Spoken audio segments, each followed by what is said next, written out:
Hoa gì dùng để làm nhạc cụ? Đố mẹo rồi. Trả lời đúng 2 sĩ, trả lời sai cái đồng đuốc, đơn giản 3 phút.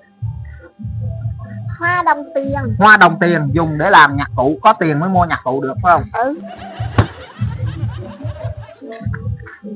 Hoa trống. Hoa trống, có hoa trống luôn hả? Hoa trống là hoa gì? Hoa trên trống. Hoa trống, hoa trên trống. Hoa đồng tiền. Hoa đồng tiền. Giải thích.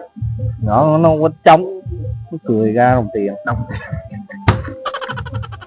Hoa gì dùng để làm nhạc cụ được? Hoa kèn. Hoa kèn. Hoa kèn. Đúng rồi. Lấy tiền. Hoa lo kèn không phải là hoa kèn. Kèn nó đúng à. Hoa kèn nó kêu là hoa kèn. Đó, mà vẫn chính xác.